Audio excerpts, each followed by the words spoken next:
Qué hermoso es pensar en el Evangelio. Qué hermoso el tiempo que hemos tenido juntos aquí en Campana, otra vez después de 8 años con Lidia, mi familia y yo. Estamos tan contentos de poder estar de vuelta, de poder estar aquí. Esta noche también nos acompaña un gran amigo de la infancia, co-siervo del Evangelio, ministra allá en Dominicana, director de campamentos de jóvenes, y un gran amigo, Guillermo Nolasco. Él está ahí atrás y él está de la República Dominicana también aquí acompañándonos. Tienen que cuidarse porque poco a poco ya van dándose cuenta cómo los dominicanos están infiltrándose en todos lados, ¿eh? Es una es una invasión, así que cuídense. Pero gracias al Señor estamos contentos de compartir con la familia Leandi, con todos ustedes que hemos tenido tiempo de compartir un poquito. Y qué hermoso de ver lo que Dios está haciendo. Qué hermoso de compartir con ustedes y ver su corazón de amor por el Señor. Eso no tiene precio, como dirían el comercial. No tiene explicación. Qué grande y qué hermoso es poder ver una congregación que ama a Dios con su corazón, que su deseo es aprender más de Él, que reconocemos en el Evangelio nuestra dependencia de Dios, nuestra necesidad de Él, y que podamos contagiarnos unos a otros con ese mismo sentir, ¿verdad? Dice la palabra de Dios que tenemos que tener ese sentir, ese mismo sentir que hubo en Cristo Jesús, y qué bueno que acá lo podemos compartir. Qué bueno la música, qué hermoso cantar canciones que son cristocéntricas, qué hermoso es escuchar toda la congregación cantando. Y le comparto todo eso porque es un gozo, como los pastores amamos ver eso. Es el gozo del corazón. Yo sé que es el gozo y la alegría del pastor Dardo, del pastor, siempre Ernesto, me viene otro nombre, Eduardo, no sé, pero Ernesto, pastor Dardo, Ernesto. El gozo de ellos es verlos a ustedes amar a Dios con todo su corazón. Y quiera el Señor que ese sea el deseo personal de cada uno de nosotros, de que podamos cumplir ese gran mandamiento que se resume todo el Antiguo Testamento. Jesús dijo, ¿no? Amarás al Señor tu Dios con todo tu corazón, con toda tu alma, con toda tu mente y con todas tus fuerzas. Que ese sea el gran deseo nuestro. Ese es el objetivo. Si usted viene a la iglesia, no sabía cuál era el objetivo de por qué nos juntamos acá, ese es tener a Cristo como centro de tu vida y que ames a Dios con todo lo que eres. Entonces, eso es lo que hacemos cuando nos congregamos, ¿no?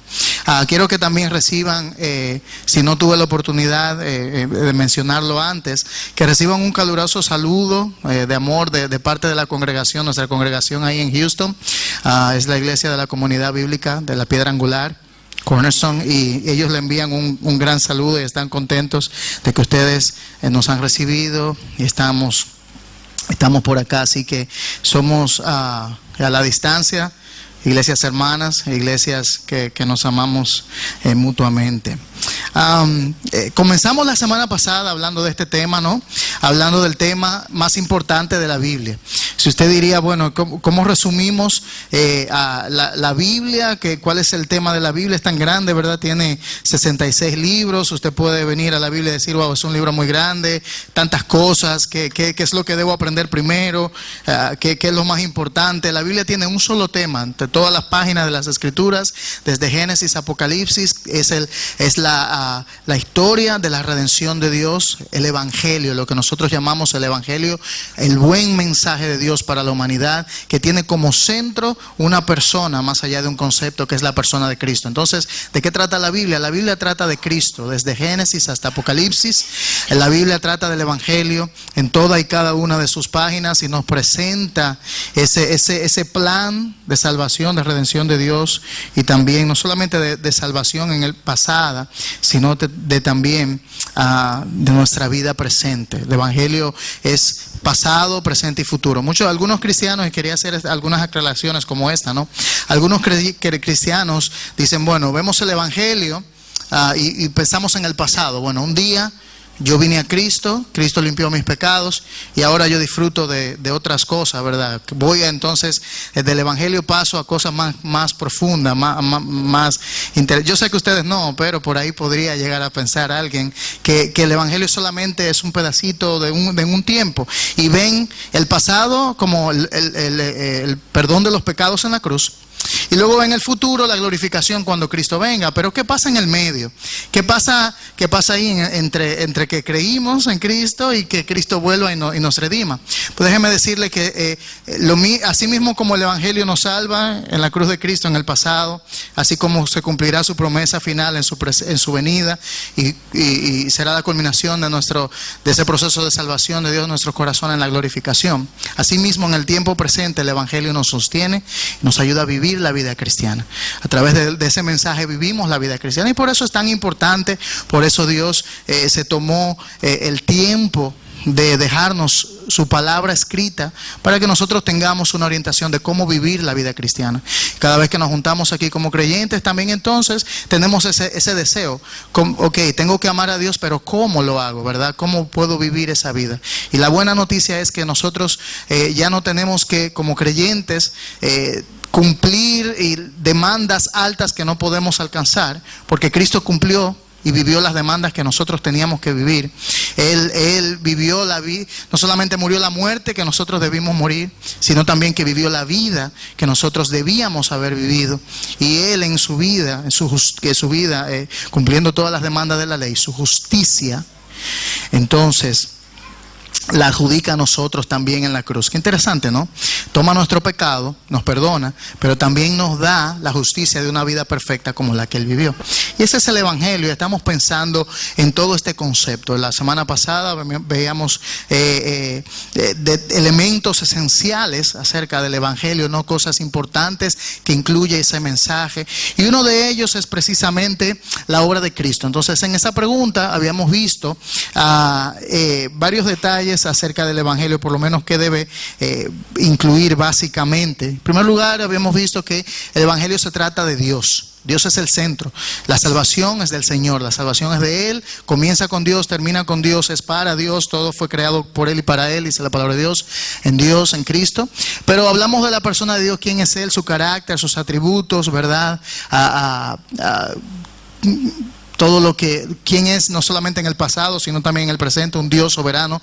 Dios se revela en las páginas de las Escrituras porque sabe que Dios quiere que le conozcamos. Es su intención que le conozcamos. Dios no esconde su voluntad para que nosotros tengamos que descubrirla o ir, ¿verdad?, a cazarla, sino que Él se revela a nosotros. No solamente Dios, sino también entonces al ver a Dios en su majestad, en su santidad, en su soberanía, damos un vistazo a nosotros mismos, nos vemos reflejados en ese espejo y como decía el profeta Isaías, Jeremías y todo aquel que ha tenido esa oportunidad de ver un poquito más de la presencia, la gloria y la grandeza de Dios, es verse a sí mismo y decir, como dijo Pedro en una ocasión, soy hombre pecador, ¿no? Apártate de mí, soy hombre pecador, caer de rodillas. Entonces vemos nuestra propia pecaminosidad, vemos la condición depravada de nuestro corazón, de que si todos nosotros en el lugar de Adán y Eva, ¿verdad?, hubiésemos tomado la misma decisión vez tras vez,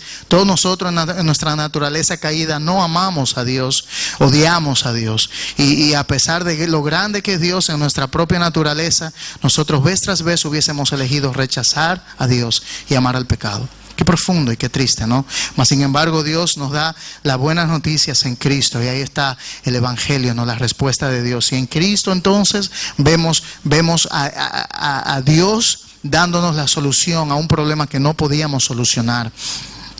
Entonces en Cristo Dios nos da no solamente como en este punto abarcamos quién es Cristo, ¿verdad? Quién es Él, Dios mismo es Emmanuel.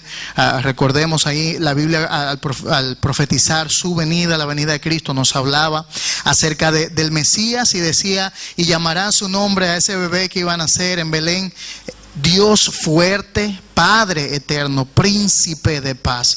Es interesante, ¿no? Ese bebé iba a ser el Mesías enviado de Dios, prometido desde el principio, mas sin embargo ese mismo nacido, ese mismo Mesías iba a ser Dios fuerte. Entonces Cristo es Dios y es importante ver a Cristo en toda su cualidad. Entonces hoy, al hacer este panorama de llenando los espacios en blanco, no hemos podido tratar todos los puntos, pero hoy vamos a específicamente a ver, enfocarnos en la obra de Cristo, más allá de la persona. Vamos a ver la gloriosa obra de Cristo y vamos a estar viendo uno de los pasajes más hermosos de la Biblia.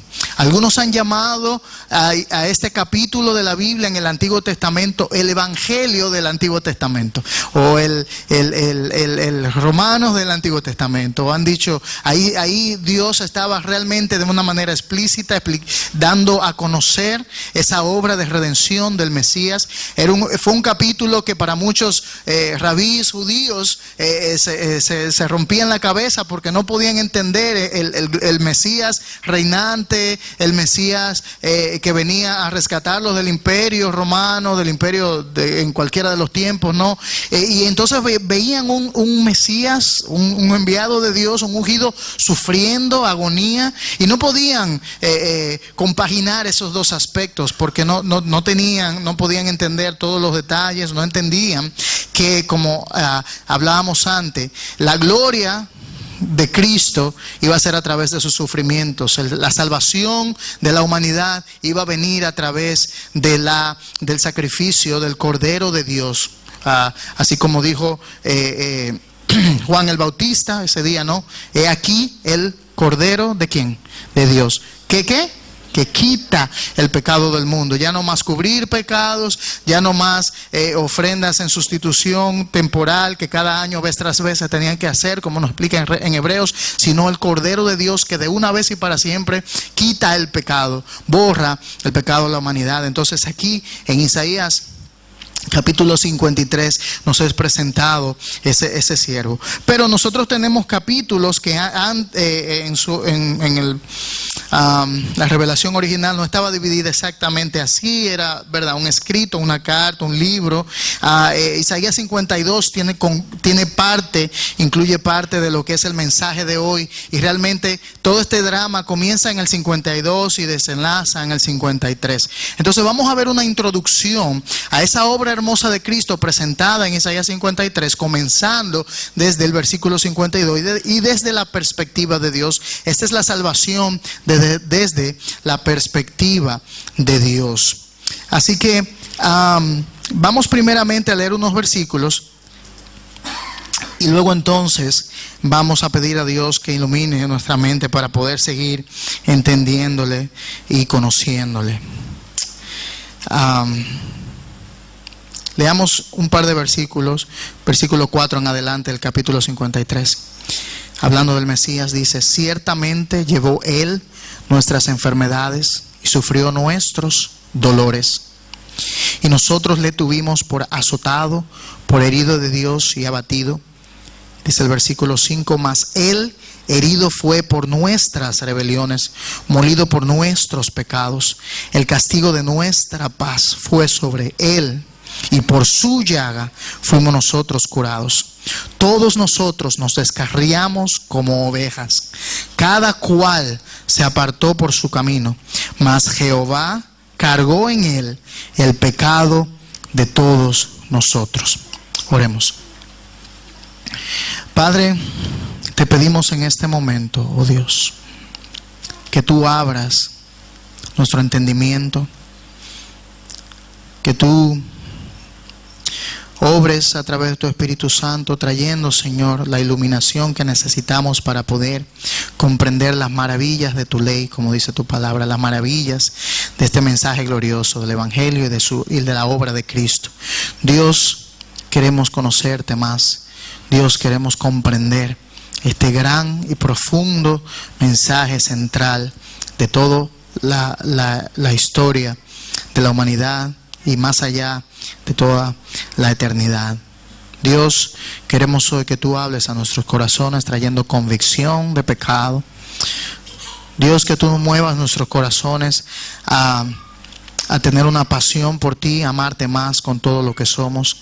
Padre, que tú muevas nuestros corazones cada día más a odiar, a aborrecer el pecado como tú lo haces y amarte más a ti, Señor. Padre, que podamos a través de tu palabra leída y la obra de tu Espíritu Santo poder, Señor, derribar los ídolos en nuestro corazón del ego, del dinero, la fama, lo que sea, Señor, que se interponga en nuestra relación contigo, que tú muestres, Señor, a nuestro corazón a través de tu palabra, Señor, y que podamos realmente tomar decisiones concretas, sabias, Señor, en nuestra vida, en esta noche, en lo adelante, de poder, Señor, tener a Cristo como centro y amarte sobre todas las cosas, Señor, en el nombre de Jesús. Amén. Entonces tenemos ahí una introducción de unos versículos en el capítulo 52. ¿Podemos ver la otra? Sí. Entonces vamos a Isaías 52, versículo 13. Va a decir, vamos a leer ahí en versículo 13 al 15, dice lo siguiente. Versículo 13. Esta es otra versión un poquitito diferente, pero es la misma. Puedes leer tu Biblia, la versión que tienes. Dice, versículo 13, oigan esto, mi siervo, ¿qué dice? Prosperará, será enaltecido, levantado y en gran manera exaltado. De la manera que muchos se asombraron de ti, pueblo mío, así fue desfigurada su apariencia más que la de cualquier hombre, y su aspecto más que el de los hijos de los hombres. El versículo 15 dice, ciertamente él asombrará a muchas naciones, los reyes cerrarán la boca ante él, porque lo que no les habían contado verán, y lo que no habían oído entenderán. Desde antes de que Cristo viniera al mundo, desde antes de que Él fuera a la cruz, Dios garantiza la victoria, el triunfo de su obra. Ya desde la eternidad pasada, Dios diseña el plan de la salvación. Jesucristo lo va a ejecutar, mas sin embargo, leemos aquí Isaías 53, estamos hablando de este libro fue escrito algunos 500 años antes del nacimiento del Mesías. 500 años antes, ¿se pueden imaginar? En el 1992, nosotros celebramos en la República Dominicana el 500 aniversario del descubrimiento de América, y ya del 92 acá ha llovido mucho, ¿verdad? Entonces imagínense 500 años de distancia del momento que se escribe este pasaje al momento que el Mesías viene al mundo. Nosotros leemos este pasaje, lo que hemos leído, y claramente entendemos por la gracia de Dios que se trata acerca de Jesucristo. Nos está dando una explicación detallada, minuciosa, como si hubiera estado Isaías ahí presente en la cruz, al pie de la cruz, y estaba escribiendo con detalles, ¿verdad? Una descripción de lo que estaba aconteciendo. Y esa es la maravilla de Dios, es la palabra revelada de Dios. En la omnisciencia de Dios no hay tiempo en la persona de Dios, y Dios nos relata ahí 500 años antes de la venida del Mesías. Ya Él nos está definiendo y explicando la profundidad del sacrificio de Cristo, pero desde el capítulo 52 nos habla de que su obra iba a triunfar. El Mesías no había manera de que iba a fracasar, ya su obra estaba garantizada. Jesucristo iba realmente a vencer el pecado, derrotar la muerte, el poder de Satanás, y su propósito iba a ser cumplido. Quiere decir esto que en ningún momento de la situación del ministerio de Jesús fue sorprendido en el sentido de que pudo peligrar su obra, o que Él cambió de parecer y luego tuvo un plan B. Dios nunca trabaja en plan B, porque Él conoce toda la historia. Él conoce, y Él dice en su palabra que Él hace cumplir, por ejemplo, en el caso de su palabra, cumplirá para lo que fue enviada.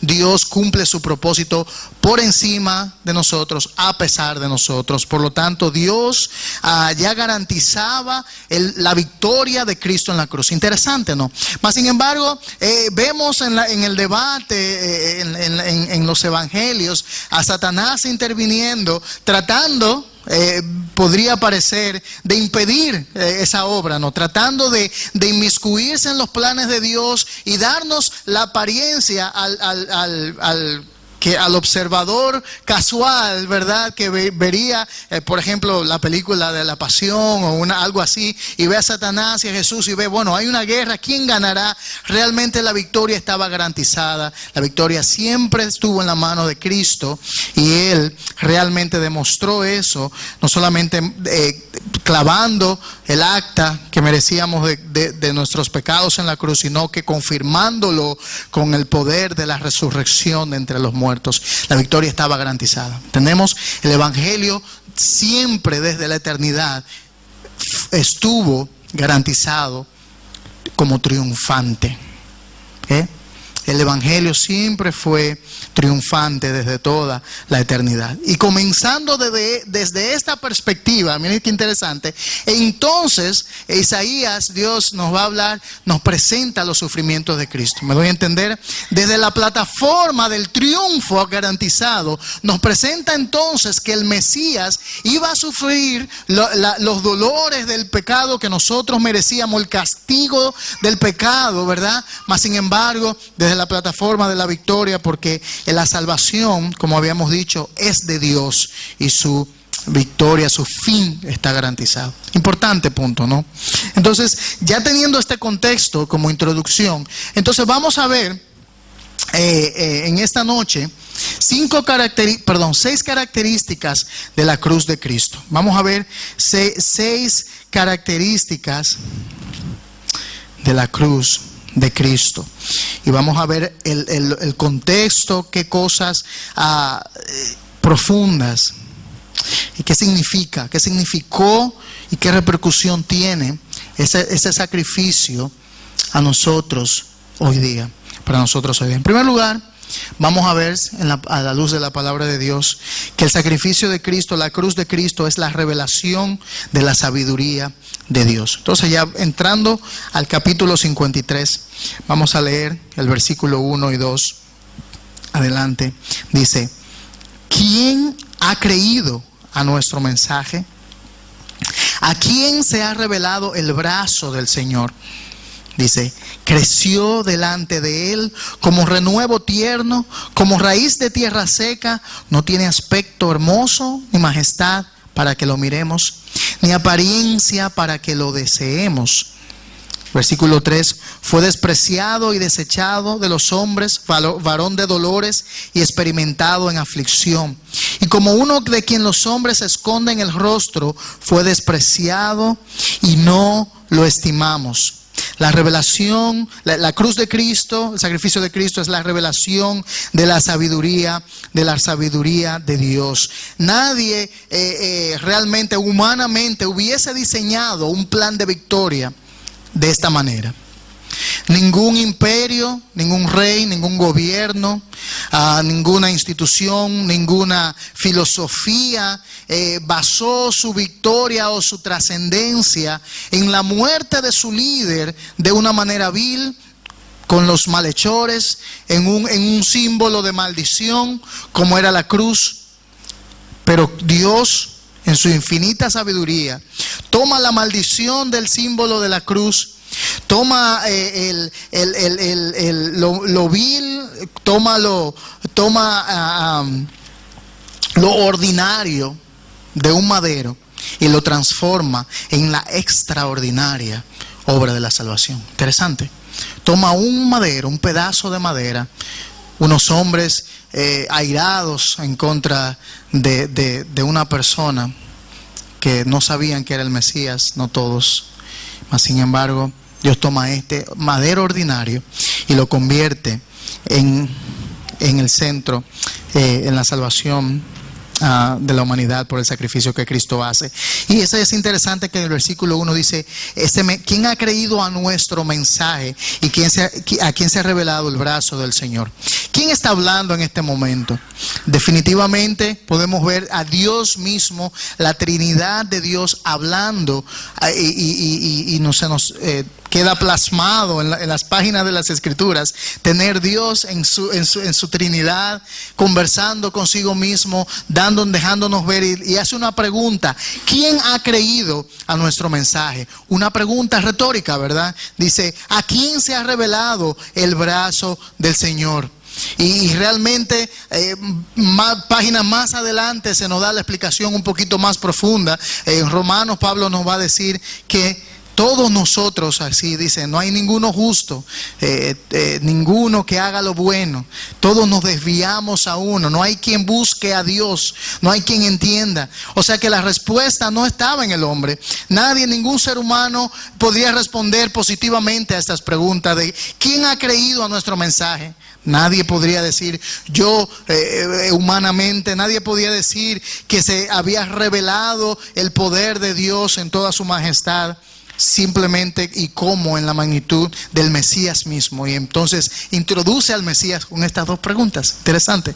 Introduce al Mesías con esta pregunta: ¿quién ha creído a nuestro mensaje? ¿A quién se ha revelado el brazo del Señor? ¿Sobre quién se ha manifestado el brazo de Jehová? Dice la versión de Reina Valera. ¿Sobre quién? Definitivamente sobre el Mesías Cristo. Y va a presentar entonces eso, la revelación de la sabiduría de Dios. Y entonces nos presenta que este aspecto desfigurado, ese aspecto desechado, despreciado, la aflicción de él. Entonces Dios decidió que el Mesías iba a sufrir la aflicción del pecado para a través de esta aflicción traer la salvación de la humanidad. En primer lugar, la cruz de Cristo es la revelación de la sabiduría de Dios. ¿Qué quiere decir esto? También queremos decir que no había un mejor plan. A alguien le preguntábamos, Cristo murió, y casi todas las personas entienden, conocen, han escuchado de Cristo morir en la cruz. Pero ¿por qué murió Cristo? Y muchas veces vienen pensamientos, nos pone a pensar preguntas como: ¿no pudo Dios haber utilizado otra manera de salvación? ¿Por qué tuvo que sufrir en una cruz? ¿No pudo Dios haber enviado un correo electrónico a todas las personas? ¿No pudo haber enviado una noticia, de escrito en las nubes, escribir y dar el mensaje? ¿O simplemente una voz gigante desde el cielo y darnos el mensaje de salvación? ¿O simplemente decir soberanamente: todos son salvos y listo? ¿Por qué Dios escoge esta manera tan sangrienta, verdad? Esta manera tan profunda. Y definitivamente tenemos que llegar a la conclusión. La Biblia nos habla de que debido a la magnitud del pecado, debido a la corrupción del pecado, era necesario el pago y la satisfacción de la justicia divina. La justicia, la ira de Dios hacia el pecado es la respuesta justa del Dios Santo hacia el pecado. ¿Okay?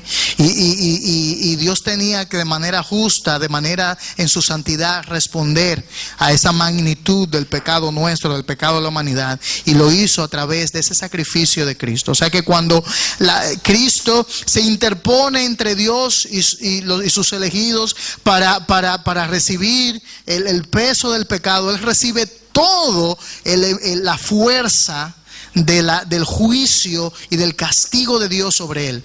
Toda la fuerza, y vamos a seguir viendo esto. Por lo tanto, esto es interesante de que Dios utilizara este medio, esta manera. Solamente Dios en su sabiduría pudo haberlo hecho.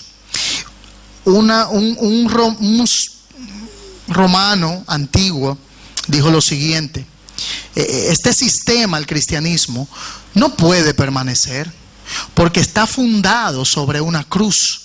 Acuérdense el trasfondo de algo, una maldición, sobre la muerte de su propio jefe, sobre una catástrofe, y no puede permanecer. Decía, no puede permanecer. Este sistema no puede permanecer. Mas sin embargo, no es sabiduría humana, es la sabiduría de Dios. Interesante, ¿no? Dios no obra según nuestra sabiduría. Eso es lo que dice entonces la siguiente. Dice en 1 Corintios 1:18, nos va a explicar un poquito mejor. Porque la palabra de la cruz es ¿qué? ¿Cómo? Locura a los que se pierden. Pero a los que se salvan, esto es a nosotros, dice, es ¿qué? poder de Dios. ¿Ven? La cruz es locura. Lo fue en el Imperio Romano, lo sigue siendo aún hoy día. Algo estúpido, algo tonto, algo loco, algo no lógico, ¿verdad? Conversábamos un poco con Guillermo anoche y él nos hablaba de una situación ahí en la universidad, ¿verdad? Donde su profesor quería humillar, desacreditar el mensaje del Evangelio a los cristianos y llegar a la conclusión de que el hombre sin Dios, el hombre sin Cristo, no entiende las cosas, como dice la palabra, que son del Espíritu de Dios. Para él son locura, dice Corintios aquí, la palabra de la cruz es locura. No tiene sentido, no es atractivo humanamente, solamente a través de la obra de Dios nos atrae a la cruz. Interesante, ¿no? Es pensar, meditar en que ahí, en lo más vil, en lo más no lógico, lo del hombre, la cruz es locura. Mas sin embargo, es el mensaje de la cruz es el mensaje de salvación, es el mensaje de esperanza a la humanidad. Es el mensaje por medio del cual podemos tener la solución al problema del pecado. Es el mensaje por el medio del cual podemos tener la esperanza que a través del sufrimiento de otro, de Cristo, nosotros podemos tener la esperanza de la vida eterna y la salvación. La muerte que trae vida, ¿no? Y esa es la revelación de Dios. La palabra de Dios de la cruz es locura.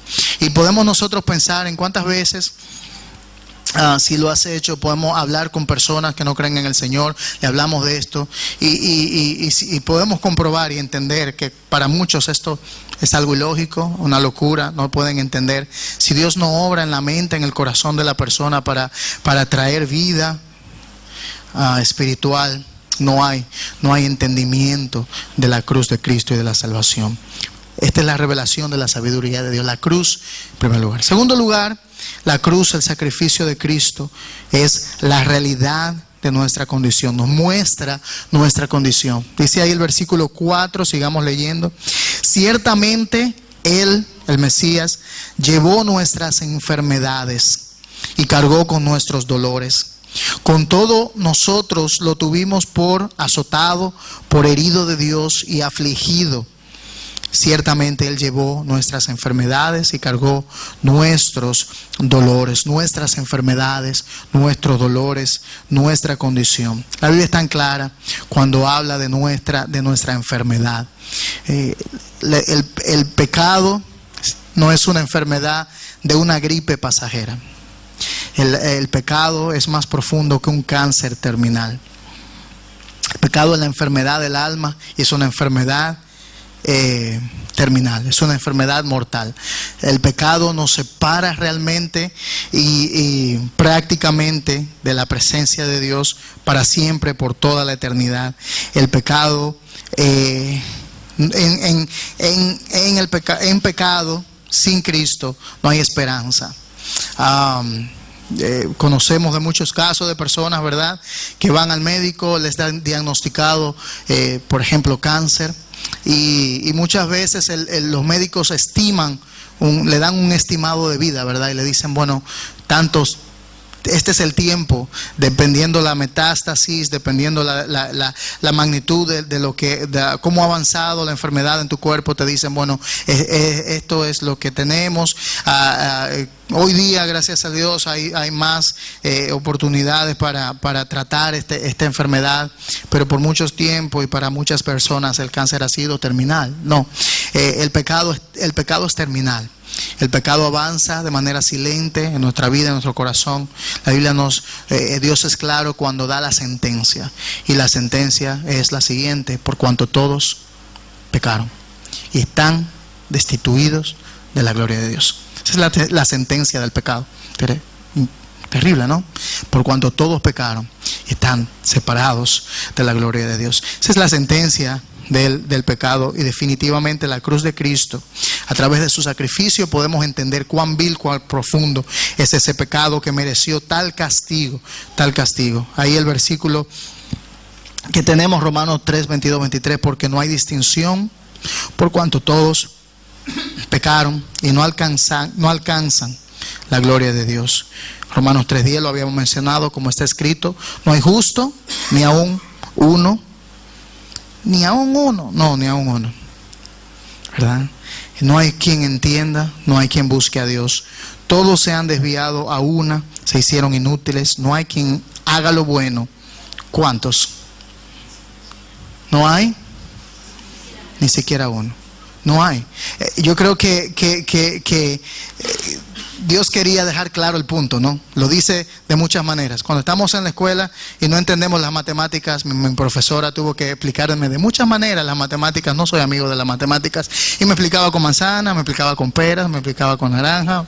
Y a ver si algo entendía, ¿verdad? Entonces, a veces Dios nos explica de diferentes maneras para que entendamos, ¿verdad? Y en este punto nos está diciendo, no hay ni uno, no hay nadie que busque a Dios, que ame a Dios, y lo va a decir. No hay quien busque a Dios, no hay quien entienda, todos se han desviado, todos se hicieron inútiles, no hay quien haga lo bueno, no hay ni siquiera uno. No hay bondad en el hombre que no provenga de Dios. No hay capacidad de bondad, no hay capacidad de amar a Dios que no provenga de Dios. Es por lo tanto que el amor a Dios es la más grande evidencia de un corazón transformado. Nadie puede amar a Dios que no sea de Dios. Nadie puede realmente amar a Dios que no sea la obra de Dios en el corazón de una persona. Por lo tanto, Dios tiene que transformar el corazón, como dice en la palabra de Dios, quitarnos el corazón de piedra, darnos un corazón de carne, para que podamos tener la capacidad de amar a Dios. No hay ni siquiera uno. Nadie ha buscado a Dios ni buscará a Dios si es dejado a su propio destino.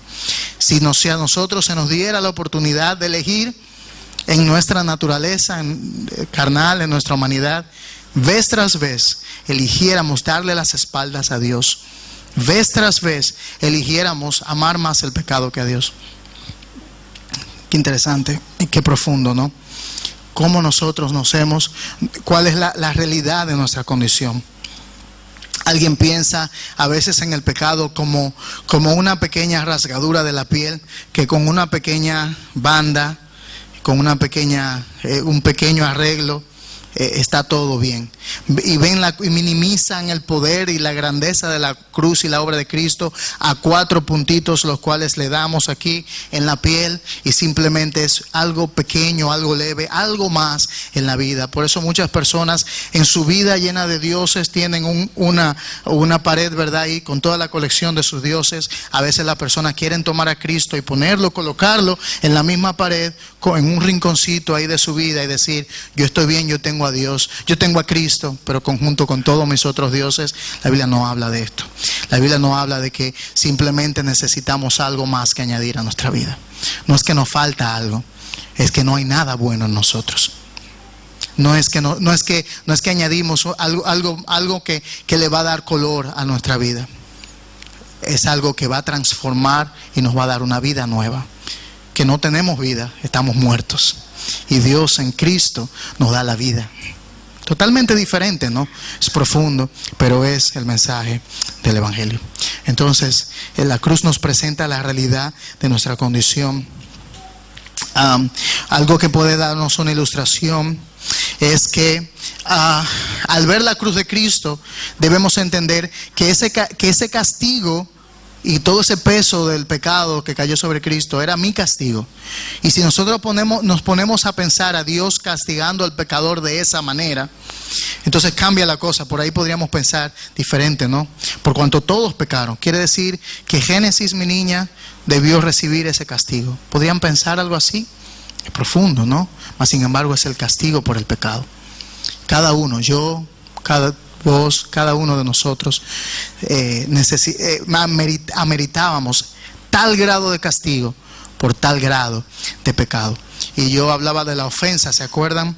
Hablaba de que la ofensa va a depender siempre a la persona que ofendemos. Si vos salís ahora a la calle y ves ahí uno de estos unos policías de lo que están en la calle para controlar, no sé cómo le llaman esos policías, ¿verdad? Que están en la calle, que a veces ves caminando en el parque. Fui al Parque Central, algunos policías para seguridad, ¿verdad? Y vas ahí y ofendes a uno de estos policías, le das un pasapapo le dicen acá, ¿verdad? Sopapo. Y tienes consecuencias, ¿verdad? Bueno, ahí tal vez te llevan, te detienen por una noche, un par de días, cometiste le diste un sopapo y tienes consecuencias. Mas sin embargo, si ese mismo sopapo no lo das, ese mismo golpe no se lo das a un policía, sino que vas al presidente, ¿verdad? ¿Cuál sería la consecuencia? Ya no serían 2 días, ¿verdad? Ya no sería una leve detención. ¿Qué quiero decir? Que la ofensa, la gravedad de la ofensa depende, el ofendido, depende a quién ofendemos, es la gravedad y la intensidad de la consecuencia. Por lo tanto, nosotros hemos ofendido al Rey de Reyes, Señor de Señores, Dios soberano del universo, creador de todas las cosas, santo por los siglos, y nosotros le hemos ofendido. Por lo tanto, la ofensa es a la dimensión de la persona que hemos ofendido. ¿Por qué una eternidad separado de Dios? Porque hemos ofendido al Dios eterno. Porque hemos levantado el puño a Dios para ofender a la misma persona de Dios. Al ser supremo del universo, nosotros hemos decidido ofenderle. Por lo tanto, el castigo o la consecuencia tiene que ser, corresponderse, y tiene que ser al mismo nivel del ofendido. Por lo tanto, tal castigo es una muestra de cuán grande la ofensa, porque hemos ofendido al Dios eterno. Interesante, qué profundo. Entonces, no solamente también nos muestra la realidad de nuestra condición, sino que en tercer lugar vamos a tener que es la cruz de Cristo, es el rescate por nuestros pecados. Y ahí vamos a ver también, seguir leyendo unos versículos. Dice el versículo 5: pero Él, hablando del Mesías, lo que leíamos antes, fue que herido, traspasado por nuestras transgresiones. Y va a utilizar esta palabra que dice: molido por nuestras iniquidades. El castigo por nuestra paz cayó sobre Él, y por sus heridas, por sus llagas, hemos sido sanados. Todos nosotros nos descarriamos como ovejas, nos apartamos cada cual por su camino, pero el Señor hizo que cayera sobre Él la iniquidad, el pecado de todos nosotros. De todos nosotros. Versículo 10 va a decir: pero quiso el Señor quebrantarlo. ¿Cómo? Sometiéndolo a padecimiento, cuando Él se entrega a sí mismo como ofrenda de expiación. Estos versículos nos hablan del tan alto el precio, ¿no? Tan alto el precio, y lo hemos estado viendo. Pero es interesante como dice: un castigo que cayó sobre el Mesías. Cuando nosotros hablamos de la salvación, muchas veces vemos algunos aspectos, pero aquí estamos viendo que Dios nos libra de la ira a través del sacrificio de Cristo, ¿verdad? Pero ¿de qué ira nos está hablando en este sentido? El castigo, ¿de quién? ¿De quién es la ira que cae sobre el pecado? ¿De qué? ¿Dios nos salva de qué? ¿De qué nos salva Dios? Él nos salva de su propia ira. La salvación es que Dios nos salva de esa ira de Dios que el Mesías cargó sobre sí mismo para darnos la oportunidad, a través de la cruz y su sacrificio, de obtener salvación en Él. Por tanto, esa ira, ese quebranto. Y siempre pienso en esta palabra del versículo 5, cuando dice, nuestra versión Reina Valera dice: mas Él herido fue por nuestras rebeliones. Y dice entonces, como molido. Siempre pensé en qué tan grande. Esta es la perspectiva de Dios, recuerden, ¿verdad? Si Dios está viendo el sacrificio de Cristo como que Él molido, ¿qué idea le da, no?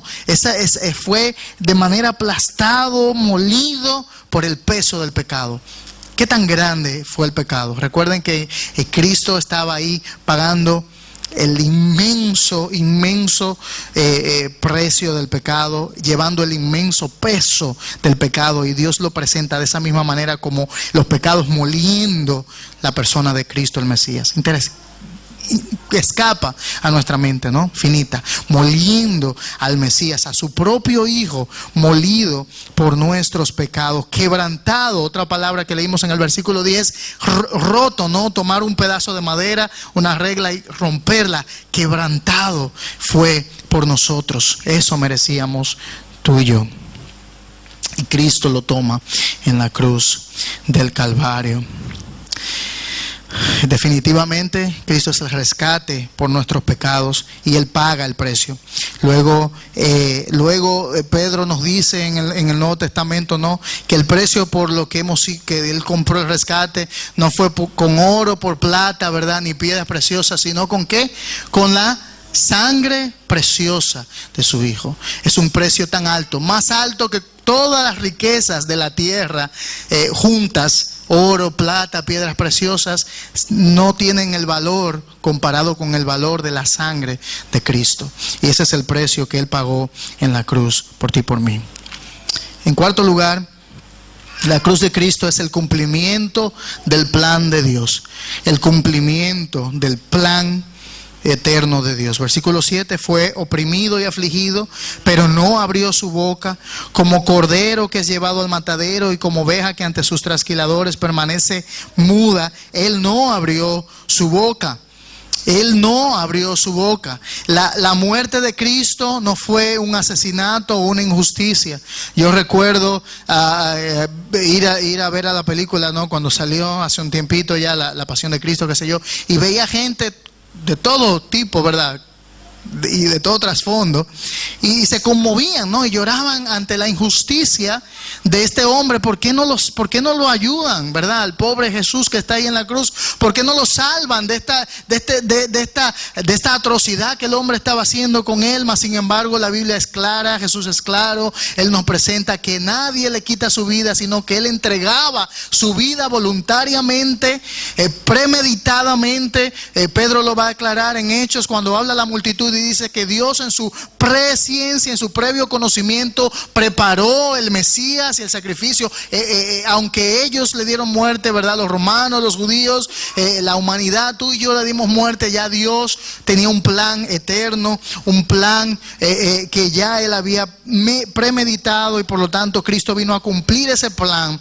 Nadie mató a Cristo. Cristo dio su vida en rescate por nosotros. Cristo puso su vida voluntariamente, conociendo, y eso es lo profundo, ¿no?, conociendo a profundidad y de manera plena todo lo que iba a costarle. Es por esto que lo vemos ahí en Getsemaní, ¿no?, orando horas antes de su entrega, de su sacrificio, orando al Padre.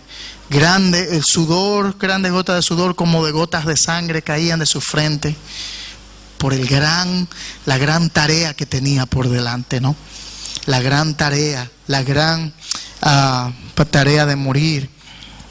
Y ese plan era el plan de Dios eterno, que habíamos dicho al principio de introducción, que ya estaba garantizado su victoria. Gálatas 4:4 nos va a decir lo siguiente: pero cuando vino la plenitud, el cumplimiento del tiempo, Dios envió a su Hijo, nacido de mujer, nacido bajo la ley. Pero cuando vino el cumplimiento del tiempo, la plenitud del tiempo, Dios tenía un tiempo determinado, no antes, no después. En su momento preciso, Dios envía a su Hijo Jesucristo, nacido de mujer. Jesucristo va a la cruz en el momento preciso, de acuerdo a su plan.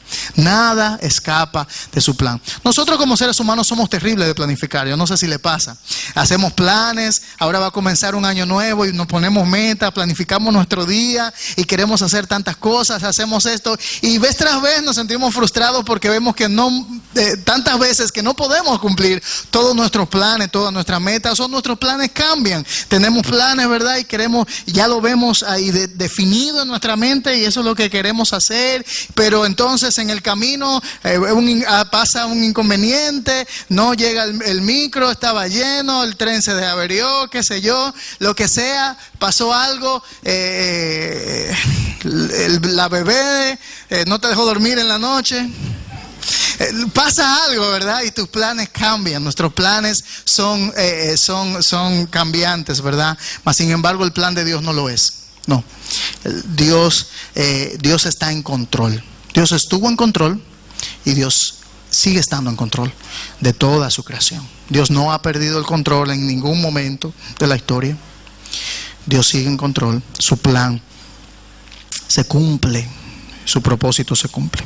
Cumplimiento del plan de Dios. Vamos a seguir avanzando. Me dijeron que podía predicar por 3 horas, así que todavía tenemos tiempo suficiente, ¿no? No. Punto número 5. La cruz de Cristo es el sacrificio perfecto. Sacrificio perfecto. Dice el versículo 9. Se dispuso con los impíos su sepultura, pero con el rico fue su muerte, aunque no había hecho violencia ni había engaño en su boca. Aunque no había hecho violencia ni había engaño en su boca. Recuerdan en todo el Antiguo Testamento, ¿no? Ese concepto de elegir el cordero para el sacrificio era todo un evento y todo una regla, ¿verdad? Tenía que ser cumplir las especificaciones de Dios para el sacrificio. No era ver el primero que agarraba y lo llevaba, no, era ese corderito macho de 1 año perfecto, no sin ningún defecto, no una mancha, no quebrado ninguno de sus huesos, un sacrificio lo mejor que pudiera encontrar el pecador para llevar el sacrificio de la misma manera, pero de manera perfecta en este caso. Cristo es el Cordero de Dios, y el Cordero de Dios es un Cordero sin mancha. El Cordero de Dios es un Cordero perfecto.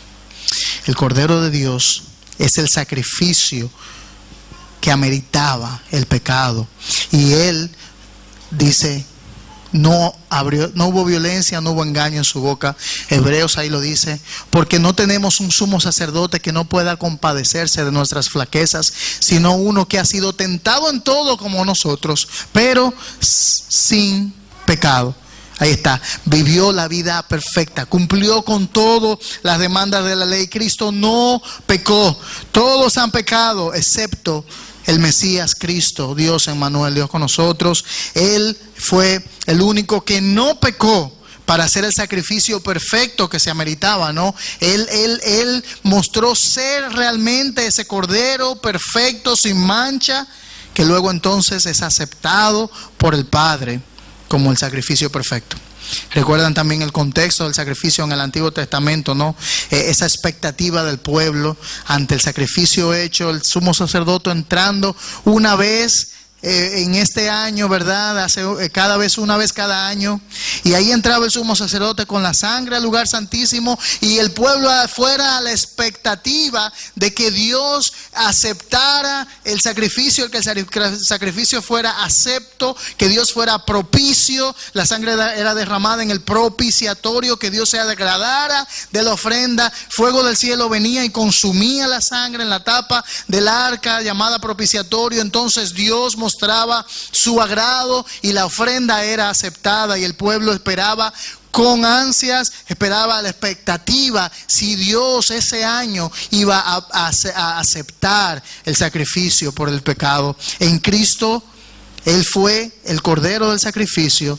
Él mismo fue el sacerdote, el cual presentó el sacrificio ante la misma presencia de Dios, y fue acepto. Fue acepto el sacrificio de Cristo, y es suficiente para perdonar el pecado. Cristo es el sacrificio perfecto. Entonces, no solamente el sacrificio perfecto en este punto, sino que entonces podemos ver el último punto de esta noche, que la cruz de Cristo también es el resultado perfecto. El sacrificio de Cristo también es el resultado perfecto. Versículo 11 va a decir: debido a la angustia de su alma, Él lo verá y quedará satisfecho. Por su conocimiento, el justo, mi siervo, justificará a muchos y cargará la iniquidad de ellos. Él lo verá, versículo 11. ¿Y qué dice? Pero léanlo, no, vamos a ver, estamos despiertos. ¿Qué dice? Debido a la angustia de su alma, Él lo verá y quedará satisfecho. fue satisfecho. Fue perfecto y su resultado fue las glorias, ¿verdad?, que vendrían después de eso. Por eso en Juan 19:30 Él va a decir lo siguiente. Entonces Jesús, cuando hubo tomado el vinagre, dijo, ¿qué dijo? Consumado es, cumplido está, ¿verdad? E inclinando la cabeza entregó el Espíritu. No hace falta nada, ha sido cumplido y Jesús se levantó victorioso de la tumba. Cristo tuvo el resultado perfecto. ¿Sabes qué? Al ver esto, al ver la grandeza de la cruz de Cristo, que nuestros corazones sean motivados a ver la profundidad de ese sacrificio. J.C. Riley, un gran predicador del pasado, dijo lo siguiente acerca de esto: que su sangre sea más preciosa a nuestros ojos cada año que vivimos, más que de cualquier otra cosa que podamos gloriarnos con respecto a Cristo. Gloriémonos sobre todo en su cruz. Amén. Que ese sea nuestro deseo, que ese sea el motivo de nuestra vida, el motivo de nuestras pasiones, de nuestras alegrías, de nuestro gozo. Que Cristo sea nuestro gozo por esa obra tan gloriosa y tan perfecta. No hay otro medio de salvación. La Biblia nos dice, porque en ningún otro hay salvación, porque no hay otro nombre debajo del cielo dado a los hombres en el cual podamos ser salvos. Solo Cristo es el Salvador. Solo en Él está la salvación. Y aún como creyentes debemos cada día recordar que vivimos por Él y para Él. Dice la palabra de Dios, todo fue creado por medio de Él y para Él. Entonces hemos visto estas 6 características de la cruz de Cristo. En primer lugar, vimos que la cruz de Cristo es la revelación de la sabiduría de Dios. En segundo lugar, que es la realidad de nuestra condición, nos muestra la realidad de nuestra condición. En tercer lugar, es el rescate por nuestros pecados. En cuarto lugar, el cumplimiento del plan de Dios. En quinto lugar, el sacrificio perfecto. Y en sexto lugar, el resultado perfecto. ¿Qué tal si oramos? Padre, abre nuestros ojos para que veamos las maravillas de la obra de Cristo. Abre nuestros ojos, oh Dios, para que entendamos, Señor, y todo nuestro ser sea conmovido y reaccionemos, Señor, en adoración hacia ti, Señor, por tu inmenso sacrificio, por tu obra en la cruz del Calvario, Señor. Qué profundo, qué profunda la obra de Cristo en la cruz, qué profunda la obra de tu Hijo Jesucristo. Que podamos amarte aún más cada día al ver, Señor, el destello de la grandeza, de la gloria, de la cruz y el sacrificio de Cristo por cada uno de nosotros. Que podamos entender que nosotros sin Cristo no somos nada y que cada día necesitamos de Cristo en nuestras vidas, porque sin Él nada podemos hacer. Padre, que en esta noche nadie vaya de este lugar sin tener una relación personal profunda con Cristo, sabiendo de que Él es la única fuente de salvación eterna. En el nombre de Cristo Jesús. Amén. Deleitémonos con esta canción maravillosa que nos habla precisamente de la cruz